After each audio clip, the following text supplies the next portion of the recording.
আসসালামু আলাইকুম। আপনারা সবাই কেমন আছেন? আশা করি ভালো আছেন। আমিও ভালো আছি। আমার বন্ধু-বান্ধব কিছু বলে আমাকে বাটপার। আসলেই আমি বাটপার। কারণ এত পরিমাণ বাটপার যে আমি একটা মশার সাথেও বাটপারি করতে পারিনি। মশার কাহিনীটা শুনবেন? চলেন আমরা মশার কাহিনীটা শুনি। সালটা তখন 2022 সাল। আমি তখন ক্লাস 9-এ পড়তাম। আমি ছিলাম হোস্টেলে, বুঝছেন? তখন শীতকাল ছিল। তখন স্যারেরা মশারি টানানোর জন্য মারত।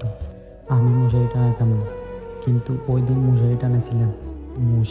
মশারি লাগানোর পরেও আমার মশারির নিচে 2টা মশা ঢুকছিল, বুঝছে?